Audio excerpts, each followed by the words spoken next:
Hey guys, sorry for the lateness in this last video. It took about a week for me to receive the videos, so again, I apologize. Good defense right here. Way to stop that goal from going in. All right, now that we got a goalie in net, cool.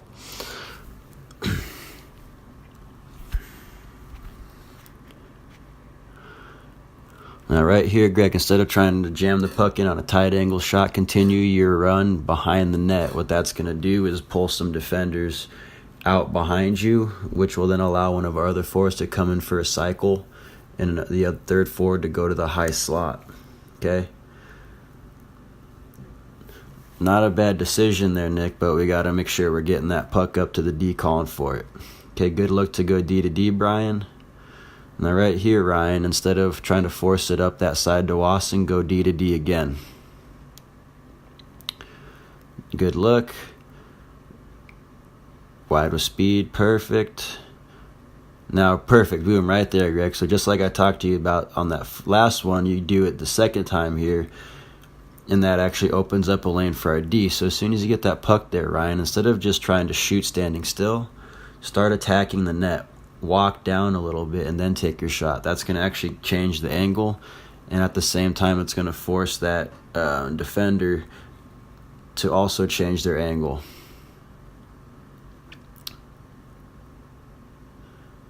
And we got to score that, plain and simple. Good look here. Let's be a little patient, just like that. Very nice.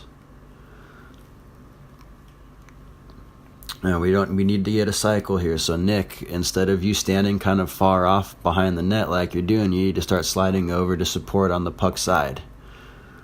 Okay, we get our double D to Ds. Again, if we don't have passing options, guys, bring it back some more. Okay, rather than trying to force pucks through the middle and right into the hands of the opposing team, we can always regroup and reset. As long as we have the puck, they can't take it. Just like we did here, we can't go forward with it, so we'll regroup, get it D to D. And now we have our support. We did miss it. It's going to happen, but we have the support there, so that was the right play. Good step up there from Ryan. So now when pucks are kind of getting thrown around like it's doing right here, it's important that we want to get control back as quickly as possible and settle the puck down. Okay, we move it away from pressure like we do here. And now we have our swing. Okay, but we got to make sure that pass is getting through first time there, Nick. Okay, we have our support. We got Nick in the high slot, so now we're good. We have our triangle right here. Ryan, you need to slide over a little quicker. And there we go, get a goal. Perfect. Okay, so it all started with our triangle down the corner. Greg walks out, sees Brian open on the weak side, and then we get the shot. Now, the only thing I would have done a little differently there was with our D and Brian. So once you get that puck there, Brian, instead of standing and shooting, like I was saying to Ryan, start walking. Okay, what that's going to do is going to change the angle of the shots, but it's also going to force the goalie and the defenders to adjust to your position as well, which may open up lanes and rebound opportunities for our guys also. But overall, that was a good play. Defense is good here. Now, right here, we got to make sure that we're communicating a little better. All right, we had both Greg and Nick on the same side there, and now we don't even have anybody up at the point. Okay, we need to make sure we're covering our points. Okay, so Nick, Greg, and Wasson, it's on you three guys to figure out who's covering the points. Okay, easy rule of thumb is the first forward back, regardless of your positioning as a wing or a center, the first forward back is going to help the D. The second two forwards back, you cover the other team's defenseman. Plain and simple.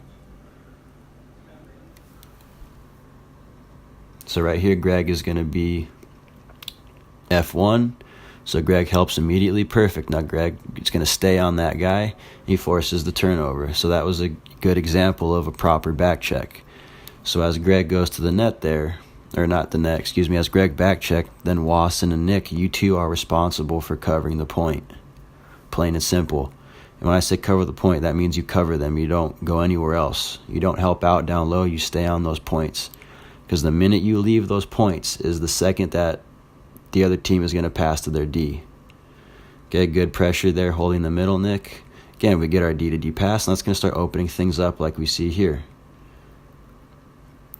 Easy. Okay, we beat them with 2 quick passes. One on the D to D, and the second one was Wasson cutting through the middle. Good patient. Almost have the score there. Nice job.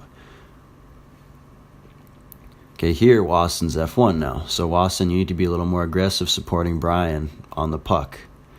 And then Nick and Greg, you guys become F2 and 3. But instead, we got everyone kind of circling around looking for that home run pass. Okay, I don't know where we're going here. Okay, Wasson does a good job being disciplined, and now we have our swing. Okay, the only guy out of place there was Nick. Okay, so we got to figure out where you're going to be in that situation, Nick, because you're just kind of coasting around.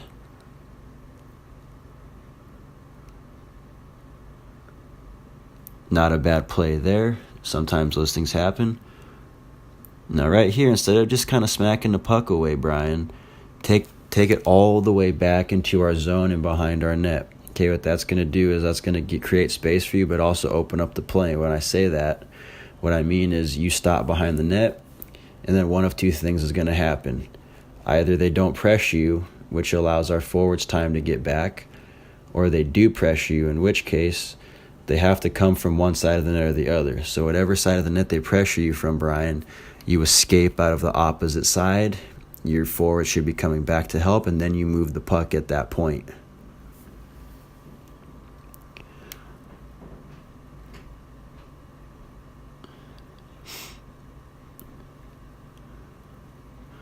Okay, we've got to get a little pressure here. Good. So right here, Nick's going to keep pressuring, but Wasson and Greg, you guys are overloading on the same side, okay? We got to have our other 2 forwards, one in the high slot, and then the other's got to be supporting on the strong side of the puck.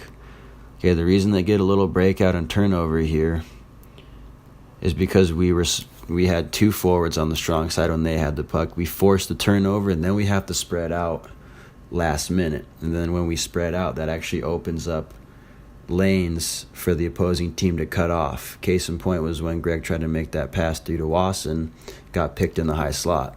Okay, if we're spread out and from the start, we can adapt and move from that position rather than trying to move in through those positions last minute.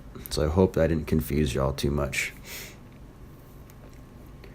Good play moving back to Nick. And now we move it back to the D. So perfect example right here. Okay, we move to the strong side. We can't go forward with it anymore, so we bring it back to our D. And now we're up out of the zone. Perfect. Okay, so good example of how a little bit of patience and not trying to force pucks forward pays off. Now we have our cycle opportunity, or we did. We were set up well. Okay, Wasson, you're F1 here, so you need to pick up 96 in blue. Okay, that's got to be your guy right away. Okay, then Ryan, you got to be a little more aggressive with this dude on the puck. And then Brian would get number 6. Okay, so if you guys rewind that all the way back to their entry, you'll notice that because we didn't play tight enough to each of those attackers, that actually allows them to free up and actually generate a little bit of scoring chances. And then good little offensive zone finish there. And then good, Nick, nice work. Okay, so Nick, again, can't go forward with it. He goes back to D. And now we have an almost easy offensive zone entry. Okay, and what you notice there, as soon as Nick moves the puck across back to Ryan, what does he do? Nick starts to move. And when that happens, that makes the passing easier for the D because, again, everyone's a moving target now. They're not being covered, but by moving, you're actually moving into the correct passing lanes automatically, which is why we advocate when you start playing hockey to follow your pass. When I say follow your pass, I don't mean like directly follow. It's line of passing, but the direction of which you passed it to. Okay, the reason they beat us with that pass down the middle is, again, we didn't have anybody covering the high slot up high, and we had all 3 forwards down below the goal line. Okay, in the offensive zone, when we do not have the puck, we need to have one guy attacking hard on the puck with two guys staying high. When we do possess the puck, then we can have two guys supporting on the puck side, high and low, and then the third forward is supporting in the high slot on the weak side. Okay, that's always going to set us up to back check and help defend for when the other team is rushing into our zone or they have a clean breakout. Again, forwards, we're trying to go out of the zone before the D have a chance to move up. Okay? We have to come back and be options for the D. And when I say that, we have to be lower than the top of the circles. Okay, a lot of times we're looking for these long breakout passes and it just doesn't work. We have to start getting in the habit of curling back and helping the D if we want to have successful breakouts. Overall, pretty good clinic, guys.